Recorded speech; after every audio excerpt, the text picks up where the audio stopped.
Now, as I begin planning my Europe trip, I'm trying to find like really unique, fun places to go to. And there's just so much, way too much for me to try and research myself. So today we're checking out a video from Away Together with Nick and Allie. I don't think we've done one from them yet. This one is titled 9 Insanely Underrated European Cities for 2026. Now, you guys went ahead and recommended this for me. It came through at the perfect time. So without further ado, smash the like button and let's dive in. Europe is packed with bucket list destinations, but many places travelers dream of visiting are now crowded, touristy, and wildly overpriced.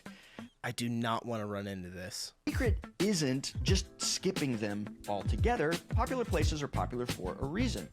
It's mixing in second cities and lesser hyped home bases along the way, so your trip feels more balanced, enjoyable, and a whole lot less rushed. So let's get into a list of European destinations highly worth a detour, a day trip, or even in some cases, a straight up swap. Take Amsterdam. Okay. The canals, the bikes, the museums, all amazing. But the crowds, the hotel prices, not so much. For a much more relaxed base, check out Haarlem. Just 20 minutes from Amsterdam by train. Okay. It's full of winding alleys. I think I've heard of Haarlem. I think we've covered it in a couple of videos. Lively coffee houses, and way fewer tourists. You could actually just stay there instead and then hop into Amsterdam by train or bus whenever you want. Another nearby gem we loved is Leiden. It's often described as a smaller, quieter Amsterdam. It's got a much slower pace, very cool canals, and it makes a great jumping off point for day trips to The Hague or Delft. All right, let's swap bikes for paella. Spain. Barcelona gets all the headlines with Gaudi, a buzzing food scene, and what seems like non-stop energy. And it deserves hype. But Spain has so much more to offer. Now, of course, you should see Madrid, Sevilla, Granada. I have a long list for Spain. But believe it or not, Spain's third largest city, Valencia. What the hell is that? I had no idea this was in Valencia. What is that building? That is crazy.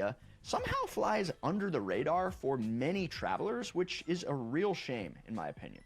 Valencia is exactly what I look for in a second city. Around 1 million residents or less, enough to have big city amenities, but without all the touristy chaos.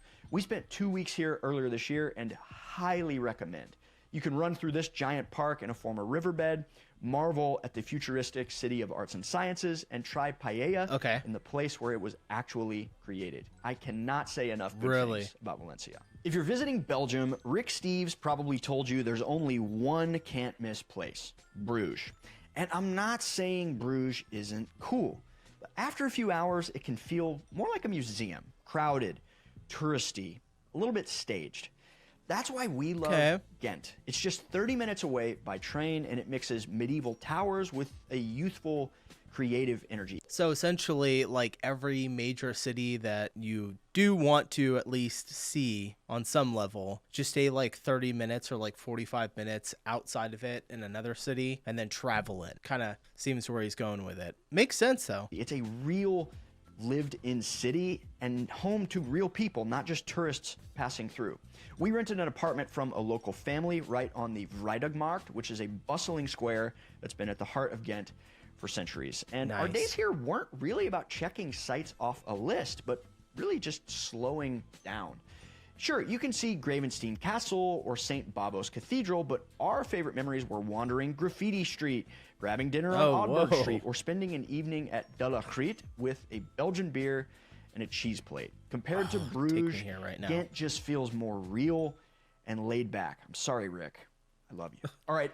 By the way, you guys have recommended me Rick's videos before. I really want to check them out. They're like an hour long, though, some of them. At least the ones that I pulled open. I'm pretty sure it was him. It was someone that was like that. It looked like that guy. And every time I pull it open, I'm like, oh, this seems like a fun topic. And it's like an hour and 20 minutes. I'm like, I can't record that long, you guys. Not that I wouldn't do it. Like literally, my cards can't hold that much 4K footage. To arguably the most overrated place in Italy, Positano. Positano is gorgeous, don't get me wrong, but it is unbearably crowded and shockingly expensive. Take it from me, beautiful, Positano is very worth visiting. It's beautiful. But if I could do it again, I would never overnight there. Instead, I would just stay in Sorrento. Now, Sorrento gets its fair share of tourists too, but it is nowhere near the chaos of Positano. This looks it's laid amazing. back, more affordable, and very well positioned for day trips. You could easily hop a ferry to Capri, take the scenic bus ride to Positano for a day, or even zip up to Naples for pizza. Now, no matter where you're heading, it's always good to know some key phrases in the local language. And look, you can absolutely get by with a smile and some hand gestures, but I always think giving the local language a go is gonna make your experience richer. And that's where today's sponsor, Rosetta Stone, comes in. With 25 languages available, they cover many options like I'm more of a speed feedback and the road. % off. Thanks to Rosetta Stone for sponsoring today's video. Now, if Italy has you dreaming of islands, here's one of Europe's most underappreciated island destinations that I rarely hear Western travelers talk about: Madeira. It's nicknamed the Hawaii I don't hear of it too Europe. much. Dramatic cliffs, volcanic peaks, waterfalls, and hiking trails that look like something out of Jurassic Park. Wow. But instead of a look at that 10-hour view. flight across the Pacific, it's just a quick hop from mainland Europe. Just don't focus too hard on how short the airplane runway is. Portuguese colonizers claimed Madeira in the 1400s, so it's kind of Portuguese. Yo, this looks crazy. Absolutely breathtaking. Wow. But it's also kind of its own thing. Let me tell you, breathtaking viewpoints everywhere. Madeiran wine, great. We splurged a bit and booked a nicer place in Funchal through Marriott Homes and Villas and had this incredible view. The one touristy thing you might want to wait in line for is the cable car to the top of the mountain and doing the wicker basket toboggan down. So much fun. Next, let's sail over to Croatia's Dalmatian coast. Most travelers make a beeline for Var. It's stunning, but it's also pricey, packed, and built around the party scene. If that's not exactly your thing, the appeal can wear off pretty quickly, and that is why I love Korčula as an alternative. It's smaller, more relaxed, and it's brimming with history. Medieval stone walls, terracotta rooftops, and cobbled lanes that spill right down to the sea. The old town is famously shaped like a fish. It was designed centuries ago to catch the breeze, which you're definitely going to notice on windy days. By day, you can wander vineyards and olive groves or swim in quiet coves just out of... Look at this. Oh my God. This looks amazing. Is this like a little hotel here in the corner or maybe a house? I don't even know. That looks phenomenal. Town. And in the evening, order some of the island's incredible seafood, watch the day trippers sail off, and soak up more of a hushed vibe, which is the exact opposite of Var. Scotland's Edinburgh is pure magic. Towering castles, cobbled streets, and a whiskey scene that is very hard to beat. But all that charm comes with a cost, and the crowds along the Royal Mile can be relentless. For a different pace without losing culture, head just under an hour to Glasgow. It's creative, gritty, and full of life. You've got world-class museums like Kelvin Grove and the Riverside, both free, and the city's architecture swings from ornate Victorian buildings to bold street art and murals. It's a UNESCO city of music with legendary live venues, and the food and nightlife scene is booming. Best of all, Glaswegians are famously some of the friendliest people in the world, so the city feels very warm and welcoming. This city street looks epic. In a way that's hard to fake. Vienna, Prague, Budapest, all Central European capitals and river cities shaped by Austro-Hungarian grandeur. All highly worth a visit. But if you want that same charm on a smaller and less crowded scale, look no further than Slovenia's capital, Ljubljana. Okay, Ljubljana I know is about this. Surprisingly tiny, walkable, and full of charm. You can cover the old town in a couple of hours and cafe hop by the river without feeling like you're burning through your budget. Something I thought was just awesome is the city's mascot is the dragon. You'll see the dragon on bridges and statues everywhere. Food and drinks are refreshingly affordable, and do not skip the local honey. Slovenia has more beekeepers per capita than anywhere in the world.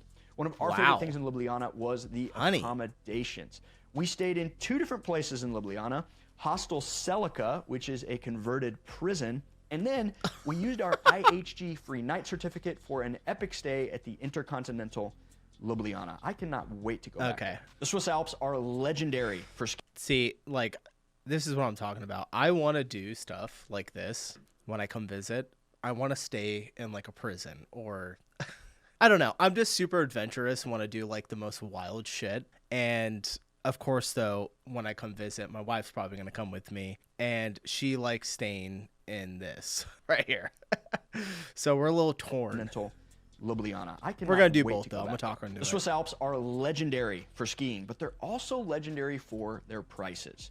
If you're craving snowy slopes without that Swiss sticker shock, try swapping the Alps for something a little more under the radar. Garmisch-Partenkirchen in Bavaria gives you Alpine charm without the crazy prices or as much of the chaos. What I like about Garmisch is it's just a short train ride from Munich, so it's one of the easiest ski getaways in Europe and an easy one to work into kind of a Bavaria trip. The town itself is adorable. It's got hearty mountain food and cozy après-ski spots. You could take the cable car up to the Zugspitze, which is Germany's highest peak, for jaw-dropping views. And look, it's not going to be the absolute best skiing of your life, but it is accessible, fun, and a great way to scratch the itch. Now, if budget is your biggest concern, Bansko in Bulgaria is one of the cheapest ski destinations in all of Europe. The runs are solid, après-ski is lively, and it's developing a cool international vibe thanks to digital nomads and long-term visitors. You're not going to find the polish of the Alps, but for the price, very hard to beat. And if you're craving even more hidden gems, you're definitely going to want to check out this video on 7 insanely underrated it's already over. cities. All right. Thanks for watching. Well, that was really good. I'm pretty sure this is the first video that I've checked out from him. Kind of details everything really well with his content. I might actually take him up on his recommendations with Glasgow because the UK is definitely going to be on our first trip. I'm starting north and moving south. I've said that, so might have to take him up on that one. So, all right, I'm getting out of here. Appreciate you guys watching. I'll see you in the next video. Peace.